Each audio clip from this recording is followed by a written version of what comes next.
자, 오늘 말씀의 제목은 하나님의 손에서 일평생 다듬어져 가는 사람, 하나님의 손에서 일평생 다듬어져 가는 사람이라는 제목으로 하나님 말씀 함께 좀 나누겠습니다. 오늘 본문의 말씀은 아론의 죽음에 대해서 이야기를 하고 있어요. 이 부분에 대해서 우리가 좀 눈여겨볼 것이 큐티인에 있는 해설 내용을 좀 함께 우리가 한번 볼게요. 제가 읽을게요. 한번 보세요. 아론의 죽음은 불순종한 출애굽 1세대가 모두 죽었음을 상징합니다. 광야에서 자란 출애굽 2세대가 이제 그들을 대신하여 하나님이 약속하신 가나안 땅으로 진군해야 할 때가 된 것입니다. 우리의 광야도 끝이 보이지 않지만 하나님의 때에 반드시 끝이 나서 우리는 약속의 땅에 들어가게 될 것입니다. 이때 중요한 점은 내 생각과 습관을 버리고 하나님의 말씀을 신뢰하며 광야 길을 통과해야 한다는 것입니다. 내 안에 불순종의 고집이 죽을 때 하나님이 주신 기업을 누릴 수 있습니다. 자, 우리 사랑하는 청년들, 이 말씀에 한번 주목을 하시길 바랍니다. 우리의 광야도 끝이 보이지 않지만 하나님의 때에 반드시 끝이 나서 우리는 약속의 땅에 들어가게 될 것입니다. 자, 이 말씀을 여러분 믿음으로 아멘 하시기를 바랍니다. 자, 정말 우리가 이런 삶을 살기를 원하는데, 그런데 요즘 여러분 삶은 좀 어떻습니까? 여러분 세상에서의 삶은 어떤 것 같아요? 끝이 보이지 않는 광야. 여러분, 광야의 특징 중에 한 가지가 뭐냐면은 앞이 보이지 않는 거, 끝이 보이지 않는 거, 끝이 도대체 어디인지 모르는 곳이 광야입니다. 광야와 같은 삶을 여러분이 살고 있지는 않은지, 세상에서의 삶이, 또 신앙생활을 한번 볼까요? 신앙생활을 보면은 내가 말씀도 좀 계속 큐티를 좀 해야 되겠고, 기도도 좀 열심히 해보려고 하고, 이제는 정말 주님 다른 건 몰라도 하나님이 나를 사랑하신다라는 사실은 분명해서, 그래서 나도 이제 좀 주님을 사랑해보고 싶다, 그렇게 결단을 좀 해보고, 하지만 참 말씀 기도 그렇게 매일 큐티하는 거, 기도생활 하는 거, 그게 좀 힘들고, 또 죄는 또 어때요? 그렇게 죄하고 싸워보겠다고 하나님 앞에서 그렇게 결단하고 가슴을 치면서 통곡하고 회개하고 하지만 얼마나 또 쉽게 넘어지고 무너지는 모습, 이런 내 모습을 보면서 여러분 스스로가 한숨만 쉬고 있지는 않은지, 그러니까 세상에서의 삶이나 하나님 앞에서의 신앙생활이나 약속의 땅, 가나안 땅, 하나님의 나라에 들어가기는커녕 점점 정말 끝이 보이지 않는 광야를 나 혼자만 계속 이렇게 걷고 있구나, 이런 생각이 들지는 않은지 한번 여러분 삶을 한번 돌아보기를 바라요. 오늘 본문에 이 이스라엘 백성도 이런 어려운 마음이 있었던 상황이었어요. 그러니까 아론의 죽음을 이들이 직접 보면서 이스라엘 백성들이 아마 이런 생각을 했을 거예요. 아, 이대로는 안 되는데, 내가 이대로 이렇게 살면은 약속의 땅에 들어갈 수가 없는데, 우리가 정말 하나님이 약속하신 그 약속의 땅에 들어가려면 아론의 죽음을 보면서 많은 생각들을 하게 될 거란 말이에요. 내가 이전과 같이 살면 안 되는데, 이전과 똑같은 모습으로 살면은 가나안 땅, 약속의 땅, 저 천국에 들어갈 수가 없는데, 이렇게 계속 살다가는 나도 광야에서 죽는 인생이 되지 않을까? 이런 생각을 했을 거예요. 도대체 어떻게 해야 이 지긋지긋한 광야의 생활이 끝이 날 수 있을지, 어떻게 해야 약속의 땅에 들어갈 수 있을지, 그런 생각을 했을 거예요. 여러분, 세상 속에서의 여러분의 삶도 그렇고 신앙생활의 모습도 그래요. 이대로 살면은 답이 없는데 라는 것을 여러분 신앙생활을 하고 계속 하나님 말씀을 묵상하고 교회 안에서 계속 말씀의 공동체 안에 있으면 있을수록 이대로는 안 되는데, 이대로 언제까지 그냥 은혜 받고 그냥 그날 좀 은혜 받고 울고 기도하고 돌아가서 안 되는데, 나 돌아가서 또 똑같이 사는 모습으로 살면은 다 답이 없는데 언제까지 평생 이렇게 광야 같은 삶에서 살아야 되지? 라는 생각을 하게 된다는 거죠. 이러면 정말 답이 없는데. 말씀을 준비하면서 저도 답답한 심정 때문에 기도하는 가운데에 우리 학생 청년들에게 주님 어떠한 말씀을, 이 아론의 죽음 앞에서 이 구절, 세 구절 정도 되는 이 첫 번째 문단을 보고 더 묵상을 하지를 못하고 계속 여기서 망설이고 있었어요. 어떻게 해야 되지? 어떻게 해야 광야를 벗어날 수 있을지? 어떻게 해야 하나님 나라 들어갈 수 있을까? 근데 그러는 가운데에 정말 우연치 않게 그 고민을 하면서 잠을 청하는데 우연히 정말 한 목사님의 설교를 듣게 됐는데, 처음 들은 한 목사님의 설교를 들으면서 그 설교에서 너무 귀한 하나님의 응답을 얻게 돼서 오늘 그 이야기를 좀 나누려고 합니다. 말씀이 이런 말씀이었어요. 마태복음 5장 5절 말씀 우리 함께 읽어볼까요? 시작. 온유한 자는 복이 있나니 그들이 땅을 기업으로 받을 것이며. 자, 여러분, 마태복음 5장은요 무슨 내용이냐면은 예수님의, 꼭 기억하셔야 돼요, 산상수훈이라고 하는 말씀이에요. 아주 중요한 예수님의 대표적인 가르침입니다. 산 위에서 가르치신 가르침인데 무엇을 가르치셨냐면은 예수님이 딱 각을 잡고 무리들과 예수님을 따르는 사람들을 놓고 딱 특별 강의를 하셨어요. 뭐에 대해서 얘기하셨냐면 어떻게 해야 천국에 들어갈 수 있는지, 이것에 대해서 이야기하신 가르침이에요. 가장 귀한 이야기죠. 이 마태복음, 그러면서 마태복음 5장부터 예수님께서 그 비결에 대해서, 하나님 나라에 들어갈 수 있는 방법에 대해서 가르치십니다. 그런데 이 5절은 특별히 그 중에서도, 그 많은 가르침들 중에서도 직접적으로, 자 5절 말씀 하반절 보면 뭐라 그래요? 그들이 뭐를 기업으로 받아요? 땅을 기업으로 받는다. 이 땅은 여러분 어떤 땅을 얘기할까요? 재산을 이야기할까요? 어떤 토지를 이야기할까요? 아니죠. 예수님이 이야기하신 하나님 나라를 직접적으로 이야기하고 있어요. 하나님 나라를 기업으로 받을 자. 그러니까 오늘 말씀과도 그대로 연결이 되는 거예요. 오늘 말씀에 아론의 죽음을 보면서 많은 이스라엘 백성들에게 어떤 질문이 던져지는 거예요? 이대로는 안 되는데, 이렇게 살면은 광야에서 죽게 될 텐데, 하나님 나라 들어가지 못할 텐데 어떻게 해야 되지? 이 질문이 던져지는 이 출애굽 2세대들에게 오늘 또 마태복음 5장의 예수님의 산상수훈의 5장 5절의 말씀이 그대로 연결이 돼요. 예수님께서 말씀하시는 거예요. 아론의 죽음을 목격하고 여전히 광야를 걷고 있는 출애굽 2세대에게, 그리고 또한 오늘날 세상에서, 교회 안에서 모두 광야의 길을 걷고 있는 우리에게 말씀을 하시는 거예요. 야, 너 어떤 삶을 살아야 그 광야를 벗어나서 하나님 땅을 기업으로 받을 수 있는지 아니? 이 질문에 대한 답을 하시는 거예요. 너 5절 말씀을 잘 봐봐. 그 말씀대로 살면 광야의 삶이 끝나고 하나님 나라에 들어갈 수 있어 라고 말씀을 하시는 거예요. 자, 그래서 5절 말씀에 예수님이 뭐라고 말씀하셨어요? 온유한 자는 복이 있나니 라고 말씀을 하셨어요. 이게 답이라고 이야기를 하세요. 온유한 자가 되라. 온유한 자가 되라. 여러분, 온유한 자가 되는 게 광야 생활을 마치고 하나님 나라에 들어갈 수 있는 방법이라고 예수님 말씀하세요. 자, 그럼 한번 생각해 봅시다. 여러분은 하나님 보시기에 온유한 사람입니까? 여러분, 온유가 뭘까요? 제 사전을 찾아보니까 사전에서 이렇게 이야기를 하더라고요. 성격이나 태도가 온화하고 부드럽다. 누가 있을까요? 어떤 사람이 있을까요? 우리 성국이?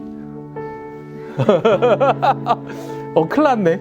가장 내가 봤을 때 온유해 보이는데, 우리 최전사님 같은 분들, 나같이 다혈질인 사람 말고, 나같이 그냥 항상 화가 있는 사람 말고, 민찬이 같이, 승훈이 같이, 이런 사람들, 타고난 성품. 여러분 어때요? 온유한 자가 돼야 하나님 나라에 들어간다. 이 말이 한숨부터 나오죠. 왜냐하면 여러분 성깔머리를 여러분 스스로가 더 잘 알지 않습니까? 여러분 스스로가 더 잘 아시죠? 여러분의 성격을, 여러분의 마음을. 근데 여러분, 오늘 말씀은 마태복음 5장 5절에 예수님께서 말씀하시는 온유한 자는 우리가 생각하는 그 온유함이 아니에요. 고린도전서 13장 4절을 보면 이렇게 말씀해요. 사랑은 오래 참고 사랑은 온유하며 이런 이야기를 합니다. 여기서 이야기하는 온유함은 앞서 이야기한 그 온유함이 맞아요. 온유한 태도, 순진하고 착하고 온화하고 부드러운 모습. 나하고는 내가 이 단어를 이야기하면서도 미안하는, 그 단어에게 미안한 이런 온유함이 고린도전서 13장의 온유함은 맞아요. 그런데 오늘 마태복음 5장 5절에서 예수님이 말씀하신 이 온유는 헬라어 단어가 이 고린도전서 13장 4절의 온유와 전혀 다른 단어를 사용하고 있습니다. 헬라어에 프라우스라고 하는 단어인데 이 단어의 뜻이 직역하면 이래요. 사나운 야생 짐승을 길들이다 라는 뜻을 갖고 있습니다. 사나운 야생 짐승을 길들이다. 그러니까 부드럽다, 친절하다, 온유하다, 온순하다 이런 뜻이 전혀 아닌 거예요. 예수님이 말씀하신 온유한 자라는 뜻은 그런 뜻이 아닌 거예요. 여러분, 사나운 야생 짐승을 길들이다. 그냥 야생 짐승도 아니고 사나운, 이빨을 드러내는 으르렁거리는 그 야생 짐승을 길들이는 거. 그 길들인다는 표현이 이 프라우스라는 단어예요. 여러분, 생각을 한번 해봅시다. 야생 동물이 한 번에 길들여질까요? 그런 사나운 짐승이 한 번에 길들여질까요? 한 번의 훈련으로, 한 번의 가르침으로, 한 번의 뜨거운 은혜로 변화될까요? 그렇지 않다는 거예요. 절대 한 번에 완성되지 않고 한 번에 변하지 않아요. 끊임없이 반복하는 겁니다. 길들이고 훈련하고 길들이고 훈련하고 길들이고 훈련하고 계속 반복하는 거예요. 마태복음에서 예수님이 말씀하시는 온유한 자는 그런 사람인 거예요. 타고난 성품, 온유한 모습, 부드러운 모습을 가진 사람을 이야기하는 게 아니라 지금의 모습은 사나운 야생동물 같아 보이지만 끊임없이 하나님께 길들여지는 사람, 하나님의 길들임을 받는 사람, 그 사람이 온유한 사람이라는 것입니다. 그래서 온유한 사람이, 예수님이 말씀하신 이 온유한 사람이 어떤 사람이냐라고 묻는다면은 이렇게 답할 수 있을 거예요. 하나님 손에서 일평생 다듬어져 가는 사람. 하나님 손에서 일평생 다듬어져 가는 것, 그게 온유입니다. 사랑하는 여러분, 그래서 저와 여러분이 온유한 사람이 될 수 있습니다. 여러분, 성격이 다혈질이라고요? 네. 성격이 여러분 말할 수 없다고요? 전사님, 교회에서 모습은 그런데 제 속을 아시면 놀라실걸요? 제가 얼마나 화가 많은데요. 이럴 수도 있어요. 근데 괜찮아요. 왜냐하면 하나님의 손이 일평생 여러분을 다듬어 가시면 되기 때문입니다. 여러분은 하나님의 손에 매여 있기만 하면 되는 거예요. 여러분의 성격, 기질, 타고난 성품, 아니면 자라난 환경, 어렸을 때의 어려움들, 그런 상처들, 트라우마들, 기억들, 그런 거 다 필요 없다는 거예요. 오늘도 하나님의 손에 여러분이 다듬어져 가면 된다는 것입니다. 여러분, 오늘 만약에 지난 한 주 동안, 지난 몇 달 동안, 몇 주 동안 여러분의 삶이 넘어졌고 말할 수 없이 망가져 있고 하더라도 괜찮다라는 거예요. 왜냐하면 주님이 여러분을 붙잡고 일으키시기 때문입니다. 그렇게 여러분 다시 일으켜 세우셔서 여러분의 모난 부분들을, 죄된 부분들을 주님이 다듬어 가시니까 괜찮은 겁니다. 여러분, 성경 전체를 통틀어서 하나님께서 온유한 사람이다, 얘는 정말 온유한 사람이다라고 했던 1등이 누군지 아세요? 혹시 아세요? 열심히 큐티를 해야 돼. 민수기 큐티를 했으면 이런 말씀이 있어요. 민수기 12장 3절 크게 읽어볼까요? 시작. 이 사람 모세는 온유함이 지면의 모든 사람보다 더하더라. 자, 주님이 이렇게 말씀하셨어요. 누가 더 온유하겠어요? 모세가 가장 온유한 사람이겠죠. 지면에, 온 땅에 모세보다 온유한 사람이 없어 라고 주님이 인정하시는 거예요. 근데 여러분, 모세가 온유한 사람이에요? 엄청 다혈질이에요. 왜? 모세는 화가 나갖고 자기 동포 히브리 민족을 괴롭힌다고 애굽 사람을 때려 죽인 거, 맨손으로 때려 죽인 사람이에요. 우리가 그 정도로 다혈질은 아니잖아요.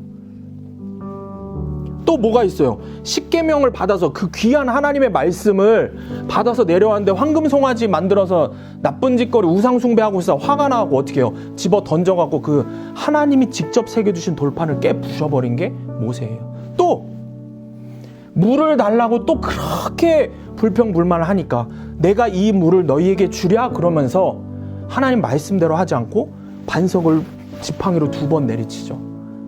화가 나갖고서는 있는 대로 혈기를 부린 게 모세예요. 그렇게 다혈질이고 화가 많고 그런 모세에게 하나님께서 뭐라고 표현하셨어요? 온 지면에서 가장 온유한 자다, 모세가. 왜냐하면 모세가 넘어지면 하나님이 다시 일으켜 세우셨고, 모세가 또 넘어지면 하나님이 다시 일으켜 세우셨고, 모세가 또 넘어지면 다시 붙잡아서 일으키시고, 그렇게 끊임없이 모세는 하나님의 손에서 다듬어졌기 때문이에요. 모세는 그렇게 하나님 손에서 온유한 자 모세가 된 겁니다. 사랑하는 여러분, 오늘 말씀 제목을 우리 함께 다시 크게 읽어볼까요? 시작. 하나님 손에서 일평생 다듬어져 가는 사람. 여러분, 바로 여러분입니다. 바로 여러분이 바로 이 사람입니다. 여러분이 바로 그 온유한 사람이 될 것입니다. 지금 나의 모습, 나의 어떠함에, 나의 신앙의 수준, 다른 사람과 자꾸 비교하죠. 다른 어떤 세상의 것들과 비교를 하죠. 그런 걸 보고 여러분 좌절하지 마시고 실망하지 말고, 가장 중요한 거 포기하지 말아야 된다는 겁니다. 포기하지 마세요, 여러분. 그러니까 여러분 이런 생각을 하세요. 저를 먼저 보시고, 저를 보고도 여러분 실망할 필요가 없습니다. 야, 어떻게 전도사가 저러지? 이런 모습이 있을 수 있어요. 너무 공감들을 하면 안 되는데, 어떻게 전사에 말만 번지를 하지, 전사 왜 저러지? 이런 모습들이 맞아요, 제 안에 너무 많아요. 제가 제 스스로도 너무 많이 하나님 앞에서 우는 모습이, 죄악된 모습, 혈기 부리고 화내고 이런 모습들이 얼마나 많은지 몰라요. 그런데 정말 제 자신을 그렇게 보면 나 같은 게 어떻게 하나님 종일까? 하나님 종 같지도 않은 모습이다, 인간 같지도 않은 모습이다라는 모습을 발견하고 낙담할 때도 많아요. 근데 여러분, 저는 포기하지 않습니다. 나는 일평생 하나님 손에서 다듬어질 것을 포기하지 않습니다. 하나님이 정말 내 삶에 이루시길 원하는, 나에게 처음 계획하셨던 그 형상, 하나님의 참된 종의 모습, 하나님의 참된 자녀의 모습으로 하나님이 이루어내실 때까지 저는 포기할 마음이 없습니다. 주님의 손에서 다듬어지는 그 인생, 그거 하나만큼은 저는 포기하지 않을 겁니다. 여러분도 그렇기 때문에 포기하지 마시기 바랍니다. 주님 손에 붙들려 있으면 하나님께서 반드시 다듬어 가셔서 여러분을 온유한 자로 만들어 가십니다. 예수님 말씀하신 온유한 자가 기필코 될 거예요. 그래서 반드시 하나님 나라를 기업으로 받는 여러분이 될 것입니다. 큐티인 해설의 마지막 부분에 이런 말씀이 있어요. 이때 중요한 점이 뭐냐면, 내 생각과 습관을 버리고 하나님 말씀을 신뢰하며 광야길을 통과해야 한다는 것입니다. 내 안에 불순종의 고집이 죽을 때 하나님이 주신 기업을 누릴 수 있습니다. 여러분, 하나님 손에 붙들리시기를 바랍니다. 그럼 여러분 뭘 해야 될까요? 은혜가 되든 안 되든 말씀에 붙들리는 사람이 돼야 되는 거예요. 그래서 별일이 있든 없든 큐티해야 되는 거예요. 그래서 습관적으로라도 큐티해야 되는 거예요. 여기 보세요. 여러분의 생각과 습관을 버리고 하나님에 대한 생각과 거룩한 습관인 큐티를 여러분 몸에 배게 해야 되는 거예요. 그래서 그 말씀에 아멘하고 순종하고, 이게 은혜가 되든 안 되든 무조건 오늘부터 매일매일 하나님 말씀을 큐티하는 사람이 반드시 하나님 손에 붙들린 사람이 되는 거고, 하나님 말씀으로 다듬어져 가는 사람이 되는 것입니다. 여러분, 말씀에 인도함 받는 사람들이 되기를 축복합니다. 일평생 하나님의 손에서, 하나님의 말씀에서 다듬어져 가는 사람이 되기를 원합니다. 그래서 여러분들이 마지막 때에, 야, 지면에 너같이 온유한 자가 없어, 이 수암교회에 너같이 온유한 자가 없어라고 하나님께서 말씀하시는 사람이 돼야 돼요. 여러분 손에서 말씀을 놓지 않고 하나님이 오늘도 모난 나를 다듬어져 가실 때, 그때 내가 온유한 사람이 될 것입니다. 우리 사랑하는 청년들, 함께 포기하지 맙시다. 말씀을 붙잡고 이 광야를 잘 통과해서 하나님 약속의 땅, 저 천국에 함께 들어가는 우리가 되기를 원합니다. 다음 한 주도 여러분 매일매일 꼭 큐티하세요. 꼭 매일매일 큐티하셔서 잘하고 못하고의 문제가 아닙니다. 꼭 큐티하셔서 일평생 하나님 손에 다듬어져 가는 그 한 사람이 되기를 축복합니다. 적용 질문입니다. 내가 요즘 좌절하고 낙담하고 있는 것은 무엇입니까? 포기하지 않고 일평생 말씀 큐티로 하나님 손에서 다듬어진다면 온유한 사람, 하나님 땅을 기업으로 받는 자녀가 될 것을 확신합니까? 매일 큐티를 결단하겠습니까? 함께 말씀을 잘 나누기를 바랍니다.